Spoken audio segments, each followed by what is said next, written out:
नमस्कार मंडळी, श्री स्वामी समर्थ. कसे आहात? मस्त ना? तर आपल्या छानशा व्हिडिओमध्ये तुम्हाला सर्वांचं स्वागत आहे. तर माझी ही घरची काही कामे वगैरे आवरून झाल्यावर तर म्हणलं की कपाट सगळीकडे विस्कटलेलं आहे, तर कपाट ऑर्गनाइज करून घ्यावा. तर 2 दिवसापूर्वी बाहेर फिरायला गेलो होतो. तर आपल्या बाबतीत असं होतं की एखादी वस्तू आपण घ्यायची म्हटलं की दुसरी वस्तू आपल्याकडून विस्कटून जाते. तसेच माझ्याही बाबतीत झालेलं आहे. तर एक सुद्धा कपडा मला सापडत नाहीये. सगळ्या वस्तू विस्कटलेल्या आहेत. तर मी आता मला टाईम भेटला आहे, तर माझं कपाट ऑर्गनाइज करून घेणार आहे. तर तुम्हाला मी आता माझ्या कपाटाची अवस्था दाखवते. ते कपाटाची अवस्था काय झालेली आहे तर तुम्ही बघू शकता. एखादी जर वस्तू आपण घ्यायला गेलो तर दुसरी वस्तू कशी विस्कटून जाते. तर आता माझंही तसंच झालं आहे. एखादी जर साडी काढायला गेलं तर दुसरी साडी आपल्या हातातून पडते. तसंच झालेलं आहे. तर टाइम पण भेटलेला आहे, तर म्हणलं की सगळं कपाट आवरून घ्यावं. आता सगळ्या साड्यांना मी खाली एक ओढणी हातरलेली आहे, तर सगळ्या साड्या त्या ओढणीवर काढून घेते, म्हणजे कसं आपल्याला व्यवस्थित कपाट ऑर्गनाइज करता येईल. तर आता बघू, तरी तासभर इथे जाईल आपल्याला हा कपाट व्यवस्थित सेट करायला. तर मी सर्वात पहिला माझ्या सर्व साड्यांची घडी घालून घेते. परत नंतर माझ्या मुलींच्या कपड्यांची घड्या, सर्व साड्या खाली घेतलेल्या आहेत. तर आता सगळं साड्यांची घडी घालून घेते सर्वात प्रथम. तर कसं परत कपाटमध्ये सेट करता येईल आपल्याला. सहसा तर मी साड्या घेत नाही, जेणेकरून मला आहेर वगैरे केलेलेच असतात. तर एकाच दिवशी ते पण तुम्हाला माझं साडी कलेक्शन दाखवण्याचा व्हिडिओ मी बनवेन. तर आता प्रथम ना, तर मी सगळ्या साड्यांची घडी घालून घेते. काय शुभ्रा सुद्धा मदतीला आहेच, तर होईल पटपट. थँक्यू पिल्लू. Welcome mamma. ओके, चला पटापट मम्माला हेल्प करा. ओके, आमच्या मम्माला हेल्प करणार आहे.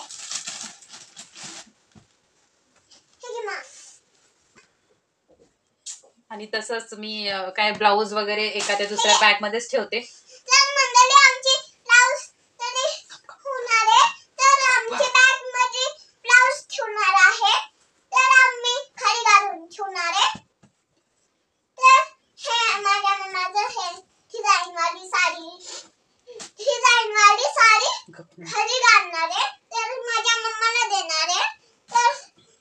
तर तुम्ही बघू शकता हिची काय बडबड चालू आहे. तर मला खूप जणांनी विचारलं की ही साडी कुठून घेतली. तर ही अॅनिव्हर्सरीचं गिफ्ट आहे मिस्टरांकडून. तर ही माझी सगळ्यात फेवरेट साडी आहे. साडी म्हणजे बायकांचा अतिशय जिव्हाळ्याचा प्रश्न असतो. बायकांना एखादी साडी घेतलं तर आपल्याला अजून घ्याव्याशाच वाटतात. तर सहसा मी काही साड्या घेत नाही, जास्त आयरीच साड्या आहेत मला. तर आता मी सर्व साड्यांची अशी घडी घालून घेतलेली आहेत. अशा घडी घालून घेतलं तर मला ही इझी जाईल ना कपाटमध्ये ठेवायला पटापट. अशा प्रकारे सर्व साड्यांची घडी घालून घेतलेली आहे. तर असे सेट केलं तर पटापट आपल्याला इझी जाईल. अशा प्रकारे सर्व साड्यांच्या तर घड्या घालून झालेल्या आहेत. तर आता राहिला प्रश्न शुभ्रांच्या कपड्याचा आणि माझ्या ब्लाऊजचा. सर्व साड्या वगैरे ठेवून झालेल्या आहेत. तर आता ब्लाऊज राहिलेले आहेत. तर इतक्या दिवस हे ब्लाऊज मी सर्व कापड्याच्या पिशवीत ठेवत होते. ब्लाऊज ठेवायला कपड्याची पिशवी होती. तर ह्यावेळेस खूप दिवसापासून म्हणत होते की घ्यायच्या अशा बॅगा घ्यायच्या होत्या मला. तर त्या दिवशी आम्ही फिरायला दगडूशेठ लग्नाच्या वाढदिवसाच्या दिवशी दगडूशेठ गणपतीला गेलो होतो. तर त्यावेळेस मला अशा बॅगा दिसल्या. तर ह्या बॅगा खूप आवडल्या मला. त्यामुळे मी ही एक अशी बॅग घेतलेली आहे. तर याच्यामध्ये आपले मुलीचे कपडे किंवा ब्लाऊज वगैरे चांगल्या प्रकारे सेट होत. तर अशा छान वाटतात बॅगा. इकडे तिकडे पसारा ठेवण्याऐवजी ना, तर चांगल्या प्रकारे सेट पण होऊन जाईल हा. आता याच्यामध्ये तुम्हाला ब्लाऊज ठेवून दाखवतो. ह्याच्या चांगल्या प्रकारे असे आपले ब्लाऊज पण सेट होतात. आणि तर तुम्हाला ही बॅग कशी वाटली हेही नक्की सांगा. तर आता मी ठेवणार आहे सगळे ब्लाऊज. खूप दिवसापासून इच्छा होती घ्यायची. तर ऑनलाईन बघितलं, तर ऑनलाईन काही मी ऑर्डर केलेलं नाही.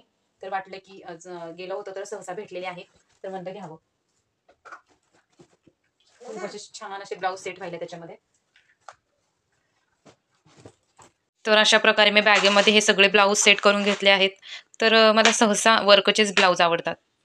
तर अशा प्रकारे ब्लाऊज तर बॅगेमध्ये भरून झालेले आहेत. तर आता शुभ्राचे कपडे आणि माझे ड्रेसेस वगैरे आता ठेवायचं, फक्त तेवढंच राहिलेलं आहे कपाटमध्ये. बाकीचं साड्या आणि ब्लाऊज तर अशा प्रकारे सेट झालेले आहेत. तर ब्लाऊजचं बघू शकता तुम्ही. तर ब्लाऊज अशा प्रकारे आपले सेट झाले. तर मंडळी सहसा मी ड्रेस काही यूज करत नाही. तर मला जास्त तर साडीच आवडते. तर त्याच्यामुळे ड्रेस काही जास्त नाही आहेत. क्वचितच मी ड्रेस घालते. तर थोडेसेच ड्रेस आहेत, तर अशी घडी करून घेते. म्हणजे हे पण मला असे पटापट घडी घातले तर पटपट मला कपाटमध्ये ठेवता येते. मंडळी माझे तर साड्या वगैरे ब्लाऊज वगैरे आवरून झालेले आहेत. तर आता राहिले शुभ्राचे. तर शुभ्राचीही मी फटाफट आवरून घेते. तिची साडी आहे ना, तर ती तिच्या मामाच्या लग्नातली आहे. काष्टा साडी. तर तिचा आवडता फेवरेट पिंक कलर आम्ही घेतलेला होता. मोजकेच असे कपडे मी कपाटामध्ये ठेवलेले आहेत. तर बाकीचे तिचे जे घेरचे फ्रॉक वगैरे आहेत तर ते बॅगेत पॅक करून वर ठेवलेले आहेत. तर जे सहसा आपण कुठे फिरायला जायला वगैरे निघाला असेल तर हाताला येईल असे थोडेसेच मी कपडे ठेवलेले आहेत. आणि हा मी घेतला होता तिला 15 ऑगस्ट आणि 26 जानेवारीसाठी घालण्यासाठी, हा व्हाईट कलरचा फ्रॉक.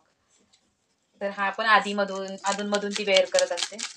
आम्ही ना तिसऱ्या बर्थडेला तिला हा पैठणीचा लुक केला होता. मंडळी आपला असं अशा प्रकारे कपाट आवरून झाले. तर मंडळी मी आता तुम्हाला दाखवते की आता आपण मी पूर्ण कपाटाचं ऑर्गनाईज कसं केलेलं आहे. तर कपाटाचं पूर्ण ऑर्गनाईज करून झालेलं आहे. तर इथं माझ्या सर्व साड्या ठेवलेल्या आहेत. जास्त तर मी काठापदराच्या साड्या नाही यूज करत, सिल्कच साड्या यूज करते. आणि इथे काय तो कागदपत्राचा कप्पा आहे. आणि इथे थोडेसे माझे ड्रेस आणि परत इथे शुभ्राचे ड्रेस आणि इथं जी ब्लाऊजची बॅग घेतली होती ना तर मी इथे ठेवलेली आहे ते. तर अशा प्रकारे पूर्ण कपाटाचं नीट ठेवलेलं आहे. तर तुम्ही बघू शकता. वाटतं असं की व्हिडिओच्या माध्यमातून की बाबा 15 ते 20 मिनिट लागले असतील, पण सहसा आपल्याला सगळं आवरायला तास दीड तास तरी जातो. आणि तसंच तुम्हाला हा व्हिडिओ कसा वाटला हे नक्की कमेंट करून सांगा आणि आवडल्यास लाईक करा आणि तसेच मनीषा ब्लॉगला सपोर्ट करा. तोपर्यंत काळजी घ्या.